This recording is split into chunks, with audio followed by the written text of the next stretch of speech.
Naintindihan po ba natin lahat yung sinabi ni Sir Anton? Are we excited about it? Yun, naintindihan daw ni Caroline, 100%. Alam niyo po, just challenge yourself. No, Sir Paul, start with the 1%. Wag yung i-challenge yung sarili niyo. Kailangan ma-achieve ko yung 3.5 o 5% straight away. You start from the first one. 1%, i-achieve ko siya. Magkano? 10,000. Direct, ilan? 10,000 direct. $10,000 na kahit na 100 pa yon, 100 direct inilagay mo, 100 na tigo 100, that's $10,000. Tama po? Kasi pag na-achieve mo na yung una, alam mo na kung paano gagawin mo for the next ano. Tama po. Sabi ni Megan, it's my first time to hear your explanation. It's processing and learning. It's motivating this trading. Thanks. Yeah. Yeah. Kaya more or less, i-goal natin yung 10,000. Diba? Yes. So, mga direct lang natin yon, hindi kasama yung second level. So, yun ang aiming natin. Correct. Tama. Pero it doesn't mean kung ayaw nyo mag-invite, okay lang sabi nga ni Sir Paul kanina, di ba Sir Paul? It's an option. It's option lang yun. Para kung gusto nyo pang kumita ng extra, no? Ng every month, ng every week, no? Yan ang gagawin niyo, mag-invite kayo. In other hand, Sir Anton, Sir Paul, maganda rin yun kasi marami ka rin natutulungan, no? Natutulungan mo yung mga team natin kahit yun ang maganda rin doon. So, imagine kung ang isa makaka-achieve siya ng CPI 1, that was really a good achievement for a person plus the investment, tama. diba? Yan. Tama. Kumikita na yung investment mo, At yung the same binanggit mo time. kanina, na daily, tapos ngayon, na-achieve mo pa yung 1% mo on your bottom. Kahit, isipin nyo po, kahit maglagay lang yan ng tigo 100, meron kang 100 na direct. Di 10,000 yun. Example ko lang yan, 10,000 po yun. No? Pero, kung hindi achievable yun, depende po kasi sa inyo Depende po sa ninyo. Kung ano ba yung goal, Sir Paul, no? Tama.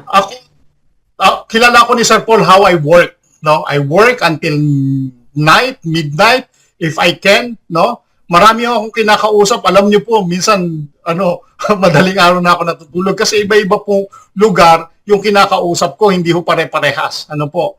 And I devote myself for that, no? Ginagawa ko talaga to. Yung una, para ma-achieve ko, ano yung goal ko? Ano ba yung gusto kong marating? Diba? So, hindi lang ako umaasa doon sa aking investment, umaasa rin ako doon sa makukuha ko pang mga incentives, no, na weekly, monthly, no, and syempre ina-achieve ko rin makakuha ng incentives, di ba? So ganun po. Challenge.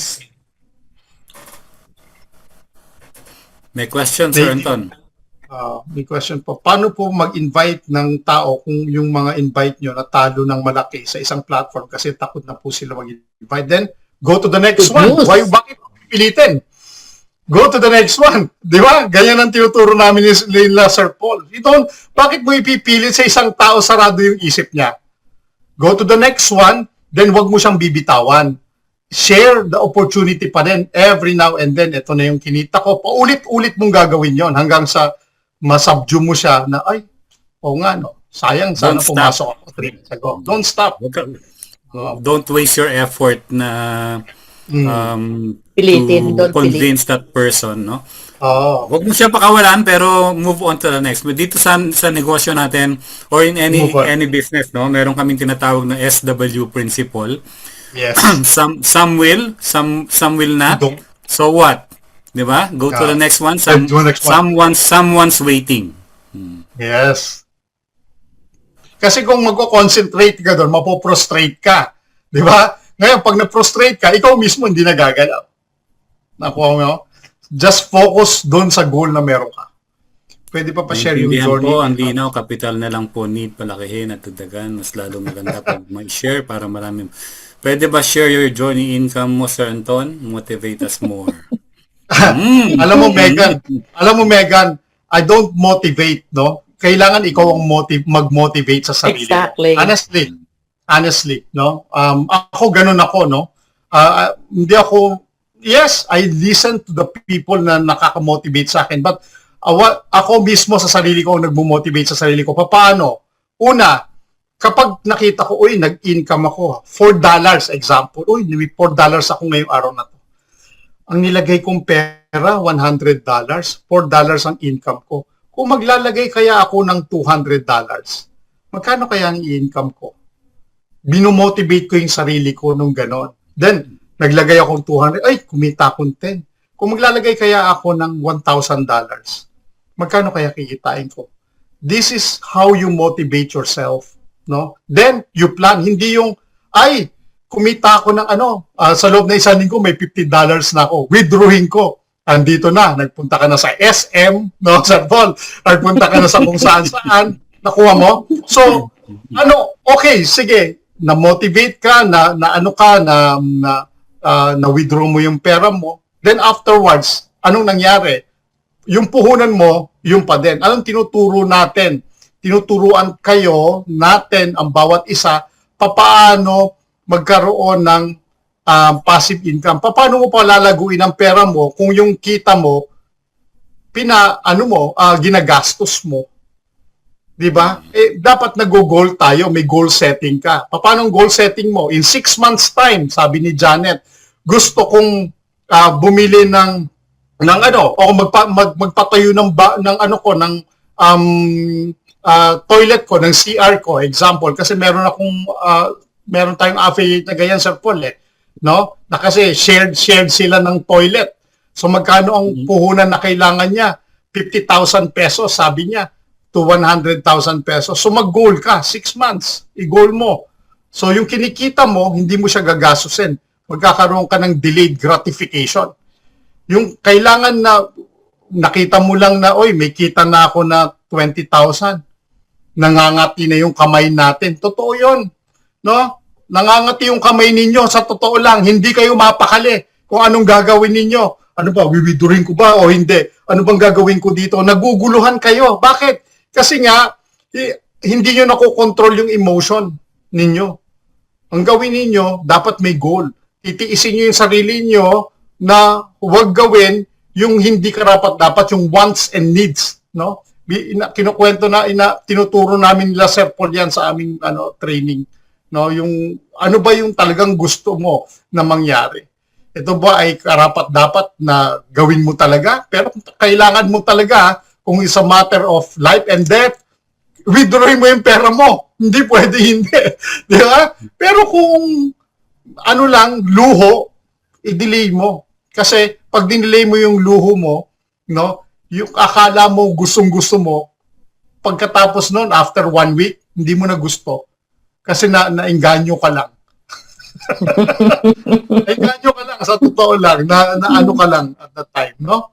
True. So, yung motivation kasi depends on every individual, no? Yung motivation can be a motivation at first, but then later on, it can also be turn into a demotivation. For example, no, pinakita ni Sir Anton yung income niya ngayon, no, for this week, no, na-inspire ka, no, pero for example, ikaw hindi mo na-achieve yung income ni Sir Anton, no, later on you would end up comparing yourself, bakit si Sir Anton kumita ng ganon, ako hindi naman ako kumikita, siguro scam lang to, no, baka nanloloko lang si Sir Anton, hina-hype lang tayo na kumita siya ng ganon, no. So it can be a demotivation later on. Kaya sinasabi namin, no, although we sometimes tell our own story, kung paano kami nagiging successful sa mga business opportunity, no, don't let that be your only motivation, no. Kailangan meron ka ring sarili mo. External yun eh. External motivation yun eh. Dapat meron ka ring internal motivation, yung tinatawag naming burning desire sa sarili mo, no. Ano ba yung compelling reason mo why you want to do this business opportunity, di ba? Ano ba yung why mo? Why? What is your big why? Diba? What is your big why? Ano ba yung burning desire mo? Nagbabagang, ano ba yan? Sa Tagalog, nagbabagang desire is pagnanasa, no? Ano ba yung nagbabagang pagnanais mo o pagnanasa mo? Ano ba yung gusto mong ma-achieve financially, no? It has to be clear in your mind. Kailangan ma-envision mo. Gusto mo ba ng 1 million or 2 million worth na bahay with 3 bedrooms, no? Kailangan clear sa isip mo. Specific na kagad, no? 3 bedroom, 2 toilet, no? Merong driveway or garage para dun sa ano mo, sa Mustang na gusto mo, no? Kailangan na-picture mo yung sarili mo para meron kang drive. Drive to do the business, drive to achieve anything, and do everything in your power para makuha mo yung financial goal mo na yon, di ba? Yun yung tinatawag na internal motivation. So you have to understand why. Kasi pag hindi mo alam kung ano yung why mo, dadating yung point na ginagawa mo yung business tapos maraming stumbling blocks, no? Maraming hurdles, sometimes failures, then you get discouraged. You get demotivated, di ba? Sabi nga ni Maponi last week, failure is not the opposite of success. Pagka nag-fail ka, it doesn't mean you're not going to become successful. Failure is a very integral and important part of becoming successful. You have to go through failures before you become successful. Huwag natin tignan yung mga tao na successful as sinasabi natin na swerte sila, successful sila, no? We don't know kung ano yung journey nila before they become successful, no? Maybe they failed several times. Di ba si Albert Einstein, sino yan? Thomas Alva Edison, no? Who invented the light bulb, di ba? Yeah. Before niya na-invento yun, no? He had so many failures. He failed more than 10,000 times, no? Before niya na perfect yung pag-imbento ng light bulb. And ngayon, pinakikinabangan natin yung light bulb na yan. Ha? Lahat ng mga invention sa mundo, dumaan yan sa server. Walt Disney. Bago niya natayo yung Disneyland, marami siyang mga financial institution, mga bangko na nilapitan para to fund yung project na nasa isip niya, no? Yung Disneyland, kasi gusto niya magkaroon ng isang place where a lot every members of the family will enjoy, di ba? Kaya lang meron siyang idea pero walang pera, no? To fund the project. Lumapit siya sa mga bangko, but he was rejected several times. He failed several times, di ba? Pero ngayon tingnan mo naman, no? Ilang Disneyland na meron sa buong mundo, di ba? So failure is part of becoming successful. So don't be discouraged by failures. Thank you. Any more questions po? Tama yung sinabi ni Sir Paul, no? So yun, kailangan talaga mag-goal setting kayo. Hindi pwedeng wala, no, Sir Paul, no? Hindi pwedeng wala. May goal setting dapat. Hindi lang yung para kumita. Di ba minsan tinatanong yung sarili, anong gagawin ko? Minsan nagtatanong, honestly, di ba, Sir Paul, yung iba ganun eh. Ano ba? Kumita na. Anong gagawin ko ngayon? Hindi alam. Dapat meron kayong goal. Tatandaan nyo lagi po. Ano yung goal ko talaga? Yung for you to become successful, as much as you want to breathe, then you'll be successful. No, yung hindi ang hirap ipaliwanag, no, Sir Paul, no? Kasi kailangan malinaw sa inyo, sa totoo lang. Yung kunyari gusto niyo bagong kotse, 'di ba sinasabi ko na sa inyo, pikit mo yung mata mo, ano ba yung gusto kong kulay, anong brand ng sasakyan? Kulay pula ba? Pumasok ka sa loob ng sasakyan, paandarin mo sa isip mo. Naamoy mo yung leather, hawak-hawak mo yung manubela, amuin mo. Ngayon pag hindi mo maamoy yun, hindi mo gusto yun. Kasi hindi yun yung desire mo, hindi yun yung gusto mo. Honestly, totoo yun. No? Kung ano talaga yung gusto mong mangyari, dapat yun ang para ma-achieve mo siya. Kasi iba yung power nun. No? Ngayon, pag na-create nyo yun sa mind niyo, magsusumikap kayo. Tingnan mo si Sir Eddie, anong ginawa ni Sir Eddie? Nagsumikap siya. Sabi niya sa akin, tumawag siya sa akin, half of that May. Kasi nakuha ko na, Sir Paul, yung 2% at that time. Kalahati pa lang ng buwan. No? Achieve ko na siya. Sabi sa akin ni Sir Eddie, Coach, parang mahirapan ako. Hindi, sabi ko, kaya mo yan. Sabi ko, meron ka ng more than 50%. Kaya mo yan. Ganito yung gagawin natin. Nakuha niya. Pinilit niya, hindi niya pinilit, kundi pinagplanuhan niya paano niya gagawin at pinag-usapan namin kung paano niya gagawin. Na-reach niya yung kanyang nung ika-30, no? Ika-30th ng month of May, no? Na-achieve niya yun. Nakuha niyo po. Kasi may goal eh. Meron siyang talagang ngayon kung ganun po yung achievement na yung goal natin, kung gusto nating marating, kaya niyo. Ngayon kung alimbawa ayaw niyo makuha yung monthly, ayaw niyo makuha yung weekly, ang gusto niyo lang daily, then stay on the daily. Kayo po ang bahala. Kasi kayo po yun eh. Kayo po yun. Sa inyo po yun. So, ayun. Okay. So, huwag niyo nang tanongin kung magkano kinita ni Sir Anton, okay? Basta malaki. Basta, Anyway, yun. si Sir Eddie nagtataas ng kamay kanina eh. Sige. Sir Eddie, asan ba? Asan dyan ba si Sir Eddie? Sir Eddie, andyan ka ba? Sir Eddie on niya. Sige. You can unmute yourself, Sir Eddie. Hindi Yeah. Andito naman, andito nakikinig lang ako sa inyo. Sige. Take it away. Take it away, Sir Eddie. Nagtaas siya ng kamay kanina. May papakita lang ako dito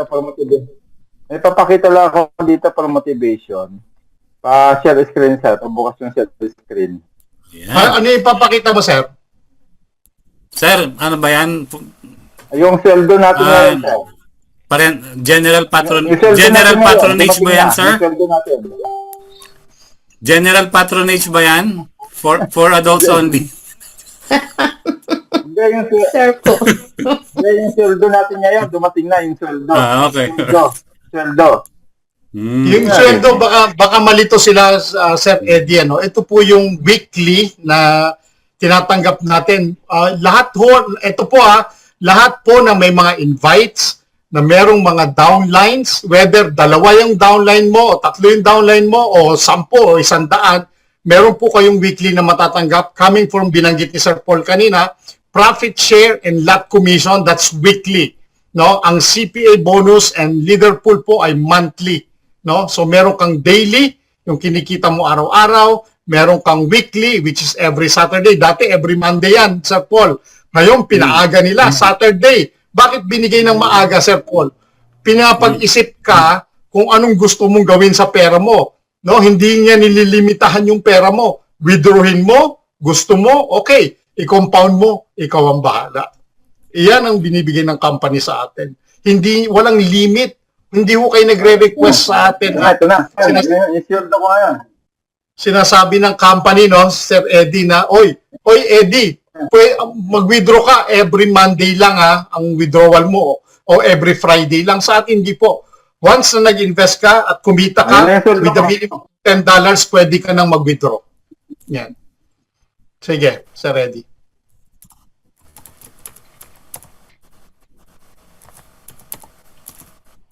Sir Eddie, mahina yung internet mo.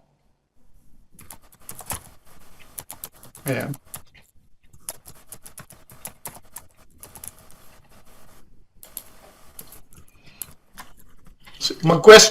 Mag-question lang po kayo para basahin natin yung questions ninyo. Thank Alam you niyo, for the maganda- motivation. So, I need Salamat, to go. Ate Gems, we'll talk. No? Bring as many people as you can. We'll talk. No? Okay. Okay. I'm Yun, gonna go Sir for Eddie on niya. another people to learn this trading. Sige. Hi, Gems. Ate Gems, magtulungan tayo, no? By the way po, no, si Ate Gems po, no, isa sa mga upline natin 'yan, no. She's one of my upline, no, dito nung nasa C1 kami, no. At now nag-join siya sa ating negosyo at I'm very happy that she's doing business with us, no. Ate Gems, continue what you're doing. Napakaganda ng negosyo. Napakaganda ng negosyo, ate. Oo. Yeah, Kaya- we'll work it out. Thank you. Salamat Ate Jem sa Tingnan ko na lang yung income ni Sir Danny. di ba okay, sige. Okay. Sige, Coach Eddie. Sorry, out muna po ako. May phone. Narinig niyo ba ako? Parang nawawala ako. Okay na sir yung boses ko. Kanina Wala. Ngayon lang. Naririnig ka na kasi namin. na ba? Ayan, papakita lang natin yung for motivation, yung ating sinusweldo, linggo-linggo.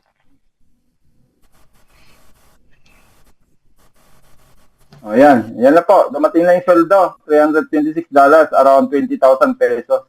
Pwede na ba yun? Maliit pa yan Maliit nga sir kasi nga di ba may talo tayo this week. Kaya okay lang yun. Ayan, na-withdraw po natin yan. Ayan, nasa na po yan, nasa mabuting kamay na. Ayan, naka-withdraw na. Kaya check nyo po yung mga Stratify nyo, yung mga may member at meron na po tayong sweldo. Ganon kabait po yung ating Stratify. Ayan, si Sir Paul, linggo-linggo na yan si Sir Paul, kaya siya ganadong mag-present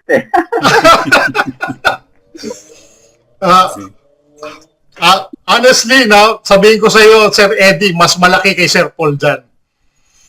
Oo, malaki talaga kasi malaki yung siya pinaka-apply niya tsaka malaki yung investment ng team ninyo kasi.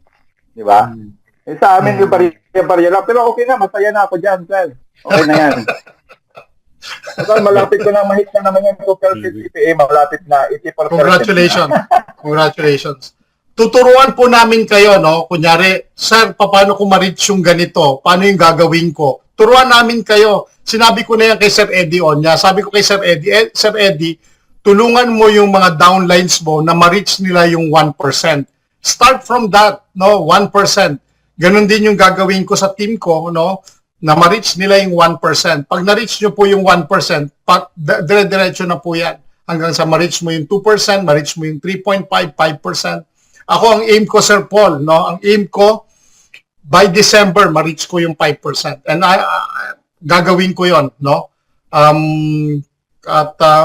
hindi ko alam kung paano ko gagawin. Ito po, ganun ang motivation ko, Sir Paul. Hindi ko alam kung paano ko gagawin, but alam ko magagawa ko yan. Mayaman ng tatay ko, lagi ko sinasabi. So anong gagawin ko? Magtatrabaho ako. Tatrabahuin ko siya. Hindi lang yung sinabi ko, ay, gusto ko ma-reach yun. Hindi, wala naman akong gagawin. Kailangan may gawin ako para ma-reach ko yun. Then tutulungan ako ng tatay ko na nasa itaas para ma-reach ko yung goal na yun. Anong gagawin ko? Di, kakausap ako ng mga tao. Pupunta ako sa iba't ibang lugar para gawin ko yon. Kasi kailangan kong gawin yon dahil yun ang goal ko. Di ba? Ganun. Dapat meron po tayong ganun. Alam niyo po, makapagpapasok lang kayo ng isang tao sa loob ng isang araw. Kahit isa lang po na magpasok ng $10. There will come a time, kapag naintindihan nila yung negosyo, yung $10 na yan, magiging 100, magiging 1,000, magiging 10,000, magugulat po kayo. And the company, hindi na natin alam kung gaano pa yung iaangat ninyo. Kasi magugulat na lang kayo, nagduduplicate na yan parang mushroom. Yan. Thank you po sa pagturo po sa upline ko for referral registration. Good night, Janet Roa. Good night. Thank you, Janet. Ayun. Imagine if you have, yung pinakita ni Sir Anton, if you have 350, magkano yun in peso? $350? Alin? 20,000 pesos din yun, di ba? Yung mga 300, mga ganon, mga 20,000 pesos. 20,000 pesos. If you have that on a weekly basis, in 1 month, meron kang 80,000 pesos. Di ba? 80,000 Additional pesos. income. Na hindi mo pinagtrabahuhan ng 12 hours or 8 hours. Magkano ba yung kinita mo, Sir Paul? Magkano ba? Ipakita. Ayan. Kung Papakita ni Sir Paul, Sir Anton tsaka Sir Paul, kung Ayun halimbawa yata, si Don Ed nag-sign siya ng Stratify, may makukuha din ba siya doon? Wala. Kasi tapos na yung tapos na yung signing up from C1 at that time. Oo. Kung nag-sign in siya before C1, Before that, yes. Before achieve that, niya yes. katulad ni Ma'am Janet, katulad ni Sir Paul. Tumalima si siya Sir sa Paul. akin nung pagtawag ko sa kanya. Masunurin yan eh. Oo. Masunurin eh. Ayan, i-click Yung na mata, natin yung click mata. mo yung mata. Click the mata. Ayan. Wow! 1,096. Wow! Okay. Alam nyo na. Mapapawawa Alam nyo na. ka. Kaya nga, sabi ko, Bariya lang Hindi, pala hindi. yung sa akin eh. Bariya lang yung sa akin. ngayon, ang question, Ayan. magkano yung sa akin? Pero malaki Bariya- yung kay ano eh, yung kay Sir Sir Anton? Eddie siguro yung CPA niya, no? Doon siya babawi, di ba? Yung monthly, Hindi. mas malaki. 2,000 nakuha ko doon sa CPA, 2,200 mahigit nung So yun, nakuha ko. malaki yun. Congratulations. Alam nyo, kinita ko lang doon, yung kay Sir Paul, ano lang, nasa mga 200 lang ang kinita ko. Ganun lang, ganun lang. 61,000 pesos. No? Buti pa si Sir Paul kumita ng 1,000. Baka maniwala Balato ako. naman dyan, balato. Hindi, sorry, Yeah. 2 weeks yun ha, 2 weeks yun. Hmm, hmm, hmm. 2 weeks yun, hindi isang linggo yun. Di 500 din yun. Hindi ko na-withdraw yung sa last week eh. Ayan. Ayun. Thank you so much. I learned a lot. Yan, okay. Pwede po bang turuan nyo kami guide how to withdraw my bossing Zoom? Sino ba sa si Zoom user?